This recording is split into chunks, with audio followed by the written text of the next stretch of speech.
Assalamualaikum warahmatullahi wabarakatuh. Alhamdulillahilladzi faddala bani Adam bil ilmi wal 'amal 'ala jami'il 'alam.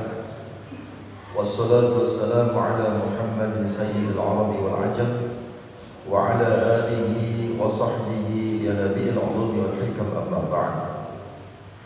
Bapak Ibu jamaah sekalian dirahmati Allah, mari kita buka terlebih dahulu majelis kita dengan bersama-sama baca basmalah. Bismillahirrahmanirrahim.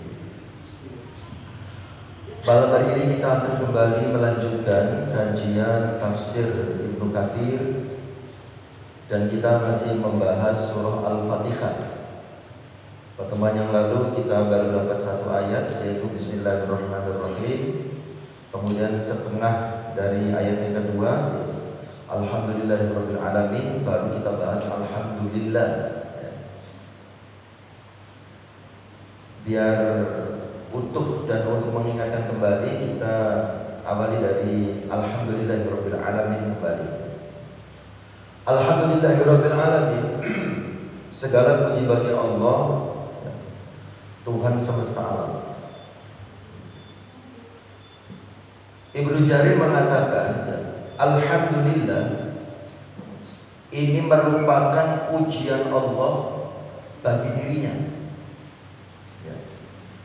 Tetapi di dalamnya terkandung satu perintah kepada hamba-hamba Allah agar mereka memuji Allah. Jadi seolah-olah Allah mengatakan, ucapkanlah alhamdulillah. Kata Ibnu Jarir. Nah, kemudian ada satu hadis yang menjelaskan tentang keutamaan dari kalimat alhamdulillah. Imam Ahmad bin Hanbal meriwayatkan dari Al-Aswad bin Sari'. Ia berkata, aku berkata kepada Nabi SAW, wahai Rasulullah, maukah engkau aku puji dengan segala pujian seperti yang aku berikan kepada Rabbku tabaraka wa ta'ala? Maka Rasulullah jawab, tidak. Adapun Rabbmu sesungguhnya dia menyukai alhamdulillah. Jadi kata Nabi, Allah sangat menyukai kalimat alhamdulillah. Diriwayatkan oleh Abu Isa Al-Hafidz At-Tirmidzi, An-Nasa'i dan Ibnu Majah dari hadis Musa bin Ibrahim bin Katsir dari Talha bin Kharrash dari Jabir bin Abdullah. Ia berkata, Rasul bersabda, afdhalul dzikri la ilaha illallah. Zikir yang paling utama adalah kalimat la ilaha illallah. Wa afdhalud du'a alhamdulillah. Dan doa yang paling utama adalah kalimat alhamdulillah. Jadi bacaan alhamdulillah itu merupakan doa yang paling utama. Makanya seperti yang mungkin sering kita dengar, ada hadis yang bersumber dari Siti Aisyah. Siti Aisyah menceritakan bahwa Kanjeng Nabi ketika melihat sesuatu yang buruk atau mengalami sesuatu yang tidak enak, ekspresi pertamanya tetap alhamdulillah. Jadi kata Siti Aisyah, Rasul ketika melihat sesuatu yang tidak baik, mengalami sesuatu yang tidak enak, beliau mengatakan alhamdulillah ala kulli hal. Kemudian kalau beliau melihat sesuatu yang baik, mengalami sesuatu yang baik, beliau mengatakan alhamdulillah alladzi bi ni'matihi tatimmus shalihat. Jadi senantiasa alhamdulillah, yang membedakan belakangnya. Kalau mengalami sesuatu yang buruk, alhamdulillah ala kulli hal. Kalau mengalami sesuatu yang baik, alhamdulillah alladzi bi ni'matihi tatimmus shalihat. Jadi selalu alhamdulillah. Seperti kalau kita melihat video-video saudara-saudara kita di Gaza gitu ya, ekspresi pertama ketika ditanya atas musibah yang menimpa mereka, alhamdulillah. Yang saya kaget, mungkin jenengan juga melihat gitu ya, ada seorang ibu di hari pernikahan putrinya, ya, rumah tempat mengadakan resepsi pernikahan dibom, ya, oleh Israel laknatullah alaihi, dibom. Pengantinnya syahid. Ibunya ditanya, bagaimana perasaan Anda dengan musibah ini? Alhamdulillah ala kulli hal. Ini semua takdir Allah. Alhamdulillah ala kulli hal. Allah masih lebih mencintai putri saya daripada saya. Alhamdulillah ala kulli hal. Hari ini putri saya syahidah. Coba. Mendapatkan musibah yang kalau kita mengalami itu sangat berat gitu ya. Tapi ibu itu mengatakan alhamdulillah ala kulli hal. Ya. Jadi kekuatan imannya sudah sangat luar biasa. Nah, kemudian Bapak yang dirahmati Allah, selanjutnya makna Rabb, alhamdulillahi Rabbil alamin. Rabb ini maknanya adalah pemilik, penguasa, dan pengatur. Rabbil alamin berarti pemilik seluruh alam, atau penguasa seluruh alam, pengatur seluruh alam. Kemudian secara bahasa, Rabb ini ditujukan kepada Tuhan atau kepada siapa yang berbuat untuk perbaikan secara bahasa. Dan semua makna tadi benar bagi Allah Subhanahu wa ta'ala. Allah itu pemilik, Allah itu penguasa, dan Allah pengatur seluruh alam. Kemudian kata Ar-Rabb ini tidak digunakan untuk selain Allah, kecuali jika disambung dengan kata lain setelahnya. Ya. Jadi kalau cuma Rabb saja, berarti yang dimaksud adalah Allah. Ya. Tidak boleh yang dimaksud adalah makhluk. Ya. Boleh digunakan sebagai nama untuk yang lain, ya, atau sebutan untuk yang lain, ya, kalau di belakangnya ada kata lain. Contohnya Rabbud Dar, pemilik rumah, ya. Rabbud Dar, Rabbus Sayyarah, pemilik mobil, ya. Nah, jadi belakangnya ada kata lain. Tapi kalau Rabb saja, ya, maka itu yang dimaksud adalah Allah Subhanahu wa ta'ala. Jadi hanya boleh digunakan untuk Allah, tidak boleh digunakan untuk yang lain. Kalau Rabb saja. Kemudian makna dari al-alamin. Al-alamin adalah jamak dari alam. Maknanya adalah segala sesuatu yang ada selain Allah. Yang namanya alam adalah segala sesuatu yang ada selain Allah. Ya, alam manusia, alam jin, ya, alam binatang, alam apapun, segala sesuatu yang ada selain Allah itu adalah alam. Ya.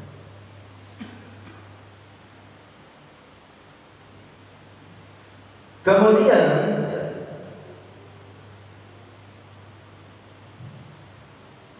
itu sudah ya, alhamdulillahirabbil alamin. Kemudian yang berikutnya Ar-Rahmanir Rahim. Ar-Rahmanir Rahim, ya, ayat yang nomor 3 ini maknanya sama ya dengan Ar-Rahmanir Rahim yang ada pada ayat yang pertama, yaitu Bismillahirrahmanirrahim. Itu maknanya sama. Masih ingat perbedaannya? Ar-Rahmanir Rahim. Jadi kalau Ar-Rahman itu kasih sayang Allah untuk semua makhluk, baik yang beriman ataupun tidak beriman, itu Ar-Rahman. Ya. Kalau Ar-Rahim, ya, itu khusus untuk orang yang beriman saja. Ya. Hal ini bisa kita pahami, ya, sebagaimana yang Allah jelaskan sendiri di dalam Al-Quran. Ya. Di antaranya Ar-Rahman itu sifat kasih sayang Allah bagi seluruh makhluknya, baik yang beriman ataupun tidak beriman, itu mendapat kasih sayang Allah dari sifat Ar-Rahman. Allah firmankan contohnya dalam surah Al-Furqan ayat 59. Tsumma stawa 'alal 'arsyir rahman. Kemudian Allah bersemayam di atas arasy. Dialah yang Maha Pemurah.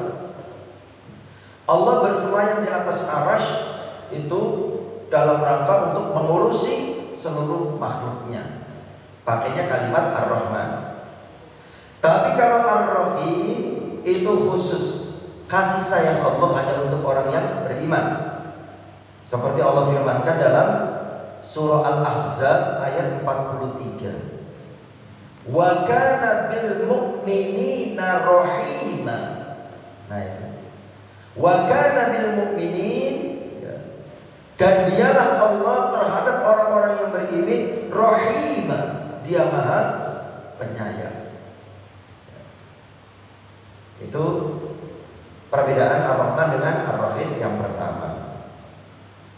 Kemudian yang kedua, Ar-Rahman, kata ini hanya boleh digunakan untuk mensifati Allah. Rahman ini hanya boleh untuk mensifati Allah. Sementara Rahim itu bisa digunakan untuk mensifati selain Allah. Contohnya, selain Rahman bisa untuk mensifati selain Allah. Dalam surah At-Taubah ayat 128. Laqad ja'akum rasulun min anfusikum azizun 'alaihi ma anittum harisun 'alaikum bil mu'minina raufur rahim. Laqad ja'akum, sungguh telah datang kepada kalian, rasulun, seorang rasul, min anfusikum, ya, dari jenis kalian sendiri, maksudnya dari kaum kalian sendiri. Azizun 'alaihi ma anittum harisun 'alaikum bil mu'minina raufur rahim. Nah, ini menyifati kanjeng Nabi. Ya. Azizun 'alaihi ma anittum, ya, berat terasa olehnya penderitaan kalian. Harisun 'alaikum, sangat menginginkan keimanan dan keselamatan bagi kalian. Kemudian bil mu'minina, terhadap orang-orang yang beriman, raufun rahimun, amat belas kasihan lagi penyayang. Nah ini raufun rahimun, ini mensifati rasulun min anfusikum, ya, digunakan menyifati kanjeng Nabi, gitu ya. Contoh lain, bahwa sifat selain Ar-Rahman bisa digunakan untuk selain Allah. Contoh lagi yang lain, dalam surah Al-Insan ayat 2. Inna khalaqnal insana min nutfatin amsyajin nabtalihi faja'alnahu sami'an basira. Inna, sesungguhnya kami, khalaqna, telah kami ciptakan al-insana, manusia, min nutfatin amsyajin nabtalihi, dari setetes air mani yang bercampur, yang kami hendak mengujinya dengan perintah dan larangan. Faja'alnahu, karena itu kami jadikan manusia itu sami'an basira, dia mendengar dan dia melihat, ya. Sami'an basira itu kan salah satu dari sifat Allah Subhanahu wa ta'ala. Ini bisa juga digunakan untuk mensifati yang lain. Tapi kalau Ar-Rahman itu hanya boleh mensifati untuk Allah Subhanahu wa ta'ala. Baik. Kemudian berikutnya Maliki Yaumiddin, ayat nomor 4. Yang menguasai hari pembalasan. Dalam tafsirnya ini dijelaskan kenapa di sini ada pengkhususan Malik penguasa, tapi Yaumiddin hari pembalasan. Ayat ini ada kesan bahwa Allah hanya menguasai hari pembalasan. Malik Yaumiddin, yang menguasai hari pembalasan. Ada kesan Allah hanya menguasai hari pembalasan. Allah hanya menguasai hari akhirat.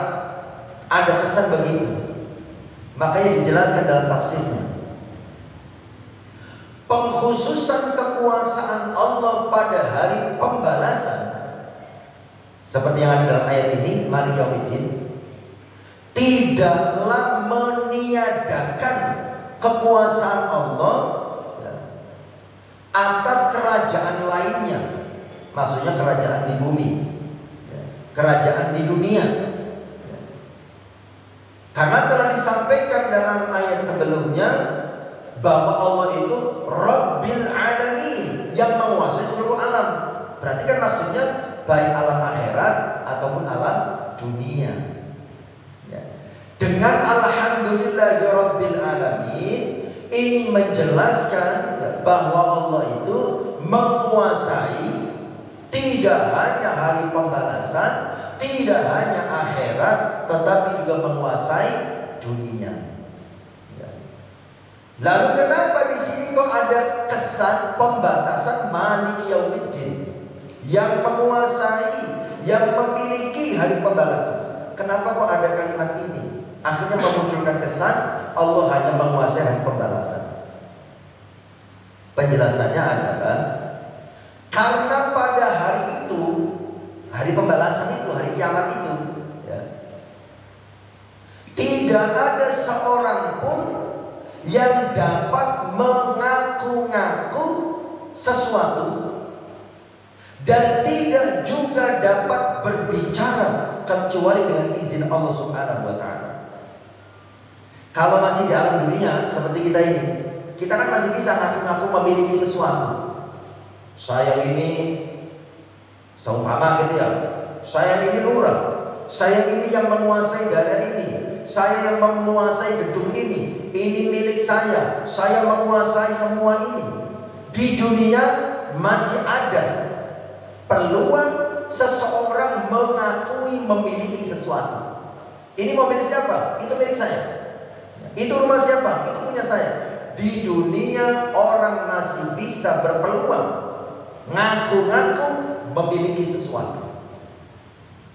Di dunia orang bebas mengatakan apapun, bebas. Tapi di hari pembalasan tidak ada orang yang berani bicara, tidak ada orang yang bisa bicara, apalagi ngaku-ngaku memiliki sesuatu, tidak akan bisa. Untuk bicara saja itu harus dengan izin Allah Subhanahu wa Ta'ala. Di dunia kita tidak perlu minta izin sama Allah. Mau ngomong apa bebas. Mau ngaku-ngaku milik, mempunyai apapun bebas di dunia. Tapi di akhirat hanya orang yang diizinkan oleh Allah untuk bicara, baru dia bisa bicara. Itu Allah jelaskan di dalam surah An-Naba ayat 38. Yauma yaqumur ruhu wal malaikatu saffan la yatakallamuna illa man adina lahur rahman wa qala shawaba. Yauma yaqumur ruh, pada hari ketika ruh, wal malaikatu, dan para malaikat, saffan, berdiri bersaf-saf, berbaris. Kemudian kata Allah, la yatakallamuna, mereka tidak bisa berbicara. Mereka tidak bisa berkata-kata. La yatakallamun, mereka tidak bisa berkata apa. Illa, kecuali man, seseorang, adzina lahur rahman, yang diizinkan oleh Allah, yang memiliki sifat rahman. Wa qala shawaba, dan yang bicara itu, yang bisa berbicara atas izin Allah, bicaranya juga hanya bicara yang benar, tidak bisa bohong. Nah kalau di dunia ini kan kita bebas bicara, mau bicara benar ataupun bicara bohong, ya, tidak ada yang melarang, ya, tidak ada yang tahu. Tapi kalau di akhirat, ya, hanya orang-orang yang diizinkan oleh Allah untuk bisa bicara, ya, dan bicaranya pun hanya bicara yang benar.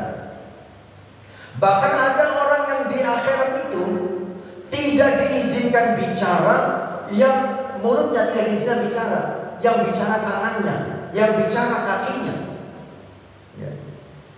Seperti disebutkan dalam surat apa? Surat Yasin, ya. Al-yawma nakhtimu ala afwahihim. Al-yawma, pada hari itu, nakhtimu, kami kunci, ala afwahihim, mulut-mulut mereka, wa tukallimuna, dan berbicara kepada kami, kata Allah, aidihim, tangan-tangan mereka. Tangan yang bicara, mulutnya dikunci oleh Allah, gak diizinkan bicara. Tangan bicara. Wa tashhadu arjuluhum, dan kaki-kakinya memberikan kesaksian. Bima kanu yaksibun, memberikan kesaksian atas apa yang dulu dilakukan ketika di dunia. Nah, kembali lagi ke tafsir Malik Yaumiddin yang menguasai hari pembalasan. Kok ada kesan dibatasi hanya menguasai hari pembalasan? Itu karena di hari pembalasan itu, ya, tidak ada orang yang bisa mengaku-ngaku punya sesuatu, tidak ada orang yang bisa mengaku-ngaku menguasai sesuatu, ya. Jangankan ngaku-ngaku memiliki sesuatu, untuk bicara saja tidak bisa kecuali yang diizinkan oleh Allah Subhanahu wa taala. Ya, itu tafsir dari Malik Yaumiddin yang menguasai hari pembalasan. Jadi betul-betul hanya Allah yang berkuasa di sana. Tidak ada kekuasaan-kekuasaan lain. Ya. Kalau di dunia kan banyak, gitu ya, penguasa-penguasa di bumi, ya. Tapi kalau di akhirat hanya Allah. Bapak yang dirahmati Allah, kemudian Malik Yaumiddin, ini maknanya kata Ibnu Abbas adalah hari pembalasan, hari perhitungan bagi semua makhluk, atau juga disebut hari kiamat. Bapak yang dirahmati Allah, pada saat kita melakukan perjalanan menuju negeri akhirat, kita itu akan melewati beberapa fase. Fase pertama, kita masuk alam barzakh, alam kubur. Setelah itu trompet ditiup, tanda kiamat untuk mematikan semuanya. Ditiup lagi satu kali lagi untuk menghidupkan semuanya. Setelah itu semuanya dikumpulkan di padang mahsyar, tempat yang sangat luas. Di padang mahsyar itulah kita akan melewati satu fase, namanya yaumul hisab. Pada saat yaumul hisab, kita mengalami dua hal.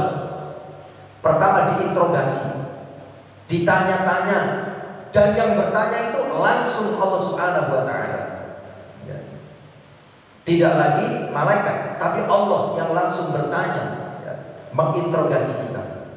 Kemudian yang kedua, di fase yaumul hisab itu kita akan, ya, diperlihatkan buku catatan amal, dikonfirmasi.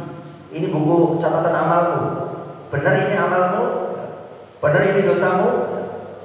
Setelah itu mizan, yaumul mizan, ditimbang, ya. Amal baik dan amal buruk, ya, yang tadi sudah dikonfirmasi, ditimbang. Ditimbang itu kemudian dinilai, ya, untuk menentukan orang ini langsung masuk surga atau harus melewati masuk neraka dulu dibersihkan, setelah itu baru dimasukkan surga. Ya. Tapi yang melewati fase-fase ini, Bapak yang dirahmati Allah, ya, fase yaumul hisab, jadi hisab itu hanya orang-orang yang beriman. Kalau orang yang tidak beriman atau non Islam, ya, itu tidak perlu dihisab. Kenapa? Karena mereka catatan amal baiknya kosong. Ya. Orang non-Islam itu catatan amal baiknya kosong, tidak ada. Ya. Jadi orang non-Islam melakukan kebaikan sebanyak apapun di dunia, sekalipun hartanya triliunan dia gunakan untuk kebaikan di dunia itu. Dia tiap hari nyumbang, dia tiap hari membantu orang, apakah itu ke Palestina, apakah itu kemana, seperti Ronaldo itu, ya kan baik, harta bendanya digunakan untuk banyak kebaikan. Itu balasannya, ya. Mereka itu hanya mendapatkan balasan di dunia. Orang non-Islam melakukan kebaikan memang diberikan balasan, tapi balasannya hanya di dunia. Di akhirat tidak ada balasannya, ya. Hal ini sebagaimana yang Allah firmankan di dalam Al-Quran, ya, bahwa orang non-Islam itu amal kebaikannya sia-sia. Di akhirat tidak ada bekasnya. Allah firmankan dalam surah Ibrahim ayat 18, Mathalul ladzina kafaru bi rabbihim, perumpamaan orang-orang yang kafir kepada Rabbnya, a'maluhum, amal-amal mereka itu karamadin ishtaddat bihir rihu fi yaumin asif, amal mereka itu seperti debu yang ditiup angin dengan keras pada hari yang berangin sangat kencang. Dipertegas lagi oleh Allah, la yaqdiruna mimma kasabu ala syai', mereka tidak dapat mengambil manfaat sedikit pun dari apa yang telah mereka lakukan di dunia. Itu jelas begitu kalimatnya dalam Al-Quran, gitu ya. Jadi catatan amalnya, ya, kata Syekh Khalil Harras, ya, semua amal kebaikan yang dilakukan oleh orang kafir hanya dibalas di dunia saja. Di akhirat dia mendapati lembaran kebaikannya kosong, tidak ada. Makanya Bapak Ibu yang dirahmati Allah, kalau kita punya teman, punya saudara, apalagi keluarga, ya, yang beragama masih belum sama dengan kita, terus didoakan supaya dapat hidayah iman dan Islam. Supaya apa? Supaya kebaikannya tidak sia-sia, ya. Soalnya kalau kita doakan setelah meninggal, itu haram hukumnya, sekalipun orang tua kita sendiri, ya. Orang tua kita beda agama dengan kita, belum iman, belum Islam, ya. Waktu masih hidup kita diperbolehkan mendoakannya agar dapat hidayah Islam, waktu masih hidup. Tapi kalau sudah mati, haram hukumnya kita mendoakan, sekalipun orang tua kita sendiri, mendoakan keselamatan di akhirat, supaya diampuni dosa-dosanya, supaya dimasukkan ke dalam surga. Haram itu hukumnya. Jangankan kita, Rasulullah sendiri ditegur oleh Allah Subhanahu wa taala. Di mana itu? Ayat yang menjelaskan itu. Dalam surah At-Taubah ayat 113. Ya. Itu kan awalnya kisah Abu Thalib, pamannya Nabi. Abu Thalib itu kurang apa coba kebaikannya dibandingkan kita, nggak ada apa-apanya kebaikannya, ya. Dia yang membesarkan Nabi, ya kan? Ya. Ketika Nabi ditinggal, wafat orang tuanya, diasuh oleh kakeknya meninggal, diasuh oleh Abu Thalib, ya. Dididik menjadi seorang pemuda yang tangguh, diajari survive dalam hidup, ya, diajari bekerja, berniaga dan lain sebagainya. Ketika diangkat jadi Nabi dan Rasul, juga dibela, didukung, dilindungi dari kejahatan orang-orang yang mengganggu dakwah Rasulullah. Kurang apa coba kebaikan Abu Thalib? Tapi karena Abu Thalib sampai meninggal tidak mau mengucapkan la ilaha illallah, sia-sia semua kebaikannya, tidak bisa menyebabkannya masuk surga. Jadi jangankan Ronaldo, Abu Thalib saja, ya, tidak bisa masuk surga. Gara-garanya apa? tidak beriman kepada Allah Subhanahu wa taala. Ketika Rasul memaksa agar Abu Thalib diampuni oleh Allah dosa-dosanya, ditegur oleh Allah di dalam surah At-Taubah ayat 113. Maka dan lin nabiyyi, tidak boleh bagi seorang nabi, walladzina amanu, juga tidak boleh bagi orang-orang yang beriman, ayastaghfiru, memohonkan ampunan, lil musyrikin, untuk orang-orang musyrik, walau kanu uli qurba, sekalipun orang-orang musyrik itu masih keluarganya. Min ba'di ma tabayyana lakum, setelah jelas untuk mereka, annahum ashabul jahim, sesungguhnya mereka adalah penghuni neraka jahim. Gak boleh ya kita mendoakan orang non-Islam yang sudah meninggal agar diampuni dosanya dan dimasukkan surga.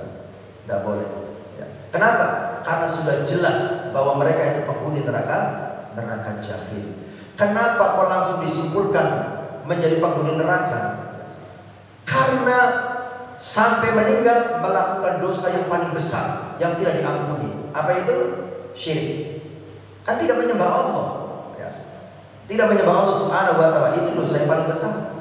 Jadi sebanyak apapun kebaikannya gitu ya, tidak ada manfaatnya di akhirat. Di dunia diberi balasan oleh Allah. Orang jangankan kita orang Islam, orang non-Islam, bahkan orang ateis sekalipun yang tidak bertuhan, ketika di dunia melakukan kebaikan, di dunia dapat balasan. Kan karena dia baik, orang pun akan respect sama dia. Dia pun mendapatkan kebaikan dari orang lain. Kan begitu? Itu hanya di dunia. Di akhirat tidak. Makanya doakan saudara-saudara kita, teman kita, siapapun yang kita kenal yang baik-baik di dunia tapi belum Islam, doakan agar dapat hidayah ya. Karena supaya tidak sia-sia semua kebaikannya itu. Kita doakan juga Ronaldo yang sudah sangat baik itu dapat hidayah ya. Apalagi sudah dekat tadi Ka'bah begitu ya, di Arab sana tinggalnya. Mudah-mudahan lebih cepat dapat hidayah gitu ya. Bapak Ibu yang dirahmati Allah, kembali ke masalah utamanya. Surah Al-Fatihah. Malik Yaumiddin, yang menguasai hari pembalasan, artinya di hari itu betul-betul hanya Allah yang berkuasa. Tidak ada yang lain. Kalau di dunia masih ada yang berkuasa, kita masih bisa menjadi penguasa, menguasai sebagian kecil apa yang ada di dunia. Oke, berikutnya setelah Malik Yaumiddin, iyyaka na'budu wa iyyaka nasta'in. Hanya kepadamu kami beribadah dan hanya kepadamu kami memohon pertolongan. Ibadah secara bahasa itu maknanya kerendahan. Ketika kita beribadah kepada Allah, berarti artinya kita merendahkan diri di hadapan Allah Subhanahu wa taala. Sementara definisi ibadah menurut syariat adalah ibadah itu merupakan sebuah ibarat bagi rangkaian cinta, ketundukan, dan rasa takut yang sempurna. Jadi ketika kita beribadah kepada Allah, maka seharusnya mengandung ada cinta di dalamnya, ada ketundukan, dan ada rasa takut kepada Allah Subhanahu wa taala. Ya. Nah, Bapak Ibu yang dirahmati Allah, dari sisi tata bahasa Arab, susunan iyyaka na'budu wa iyyaka nasta'in ini menarik untuk diketahui. Dalam tata bahasa Indonesia kan ada istilah SPO ya, subjek, predikat, objek. Objek itu ditaruh di belakang. Ya. Kalau dalam bahasa Arab ya, ada fi'il, fa'il, maf'ul ya, subjek, predikat, objek itu fi'il, fa'il, maf'ul. Maf'ul itu objek ya, objek pekerjaan. Saya membaca buku. Nah, buku itu adalah objek ya. Nah, dalam tata bahasa Arab, ketika objek itu ditaruh di depan ya, maka itu maknanya menjadi lebih istimewa ya. Contohnya, aku mencintai kamu. ditaruhnya di belakang. Aku mencintai kamu. Maka masih ada potensi, masih ada peluang, masih ada kemungkinan saya juga mencintai yang lainnya. Aku mencintaimu, masih ada kemungkinan juga mencintai yang lain.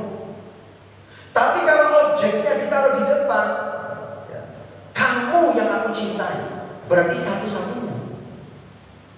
Kamu yang aku cintai, berarti itu satu-satunya. Begitu pula halnya dalam ayat ini, iyyaka na'budu. Kalau susunan yang normal, na'budu iyyaka, na'budu kami menyembah, iyyaka kepadamu. Tapi ketika objek ditaruh di depan, iyyaka na'budu, hanya kepadamu kami menyembah, berarti satu-satunya yang disembah. Wa iyyaka nasta'in, dan hanya kepadamu kami mohon pertolongan. Jadi ketika objek diletakkan di depan dalam bahasa Arab, itu maknanya lebih khusus, ya. Dan disebutkan di dalam tafsir ini, inilah puncak kesempurnaan ketaatan. Dan agama ini secara keseluruhan kembali kepada dua makna dari ayat ini. Puncak dari ketaatan, iyyaka na'budu wa iyyaka nasta'in.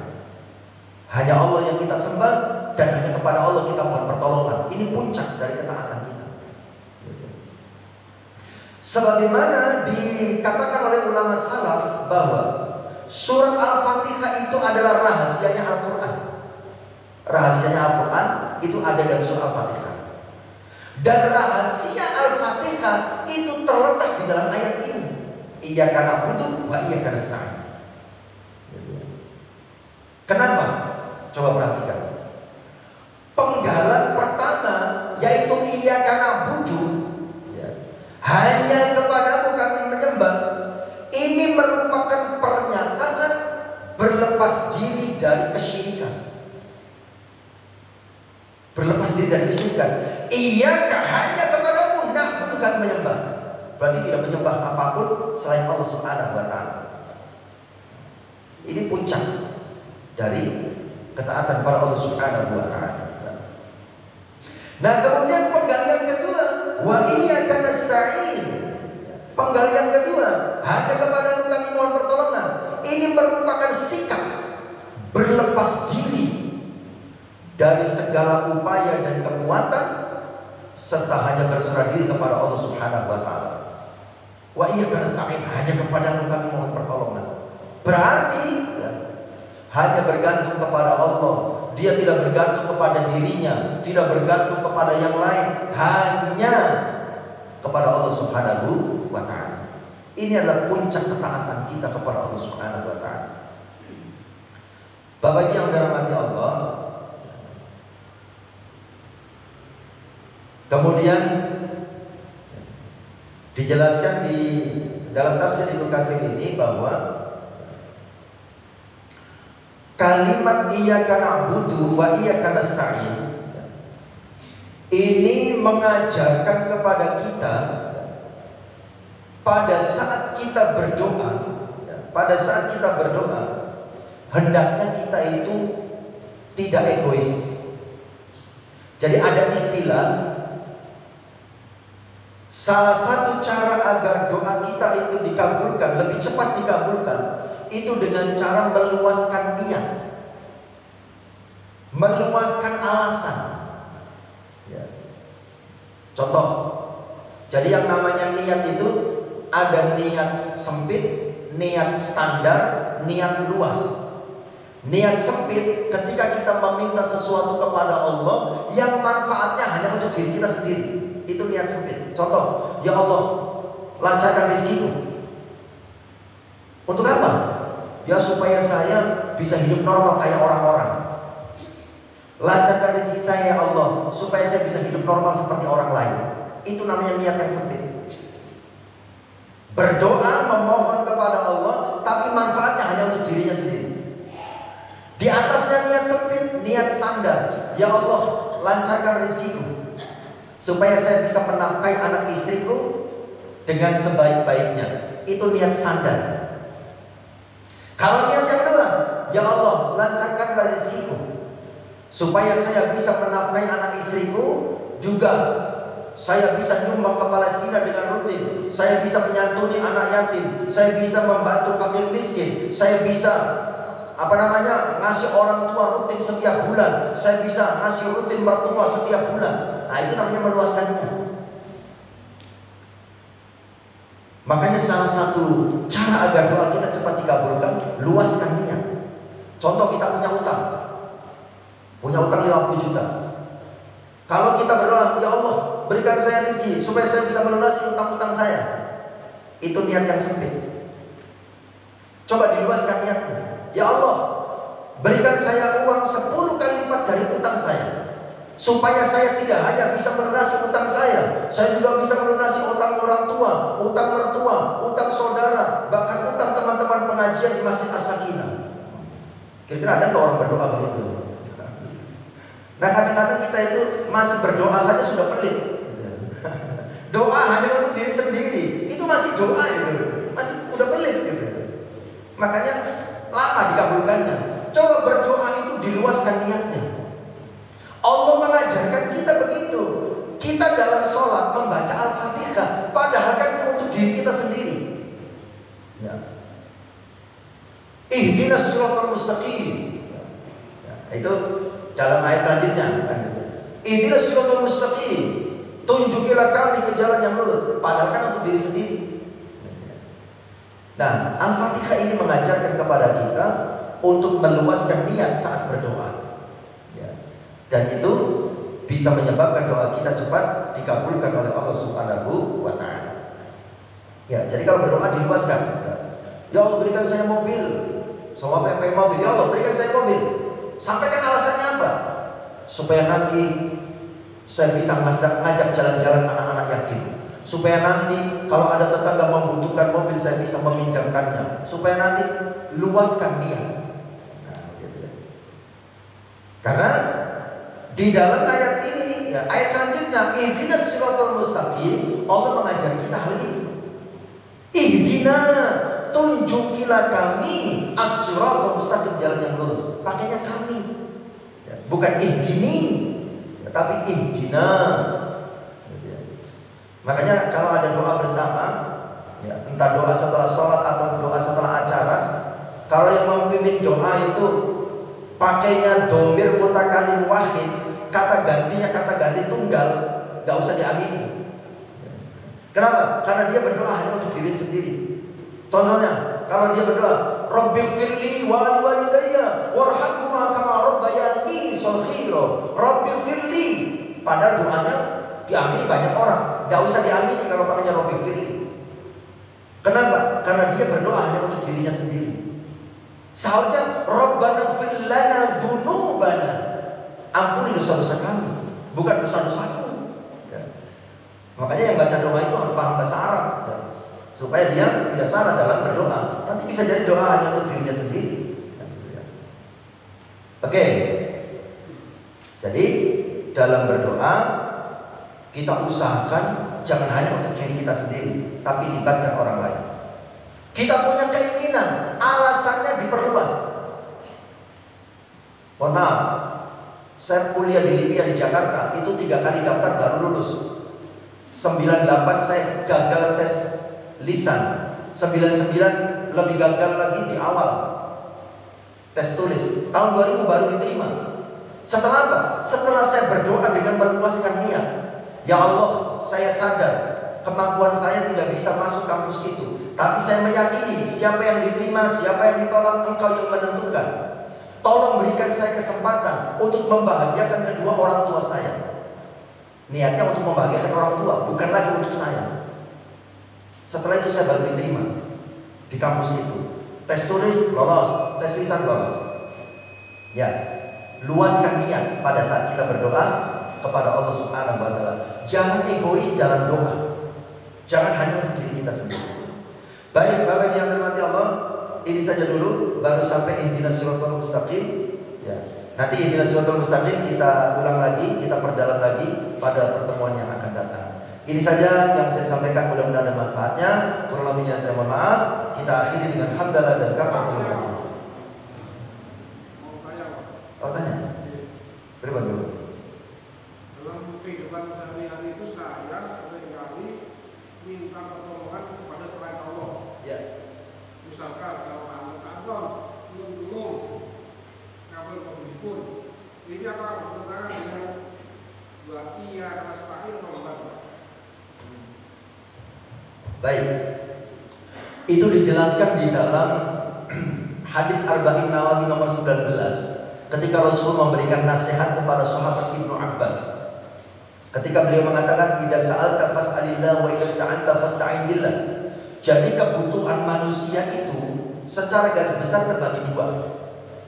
Ada kebutuhan manusia yang hanya Allah yang bisa memberikan.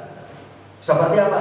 Hidayah iman, keselamatan, kebahagiaan, itu hanya Allah yang bisa memberikan. Kesembuhan, itu hanya Allah yang bisa memberikan. Ya. Maka untuk hal itu kita tidak boleh meminta kepada selain Allah Subhanahu wa taala. Ke dokter itu sebatas ikhtiar, minta kesembuhannya tetap kepada Allah. Kalau kita berharap kesembuhan dari dokter, pada saat tidak sembuh, nanti dokternya kita marahi. Kita udah bayar, kok nggak sembuh. Kita harus meyakini yang memberikan kesembuhan adalah Allah. Yang kedua, ada kebutuhan manusia itu yang ditakdirkan oleh Allah bisa dipenuhi lewat makhluknya. Contohnya tadi itu, kita mau bikin sumur. Ya Allah, saya mau bikin sumur, tolong buatkan saya sumur. Ya nggak begitu juga. Kita minta tolong pada tukang gali sumur. Karena hal-hal yang terkait dengan profesi, hal-hal yang terkait dengan jasa, ya itu ditakdirkan oleh Allah bisa dipenuhi lewat makhluk. Maka boleh kita minta tolong kepada makhluk. Tetapi kalau kita ingin pasang tauhid, ya sebelum kita minta tolong kepada makhluk, kita matur dulu kepada Allah. Contoh, kita mau bikin rumah, sudah jelas siapa pemborong yang akan kita minta tolong. Kan begitu ya? Kita matur dulu sama Allah. Ya Allah, saya mau bikin rumah, mau minta tolong kepada si A. Tolong gerakkan hati si A agar dia mau membantu saya sesuai dengan yang Engkau kehendaki. Kita kan jarang begitu, langsung saja biasanya begitu. Apa dampak dan efeknya kalau kita matur dulu kepada Allah? Dampak dan efeknya adalah seandainya orang itu mau memberi pertolongan kepada kita, membantu kita, kita tidak sombong. Oh, mesti gelemnya atau si ngongkot kok. Tidak akan keluar kalimat itu. Ketika orang itu tidak mau menolong kita, tidak mau membantu kita, kita tidak sakit hati. Oh, ini gak paham aku mau piye.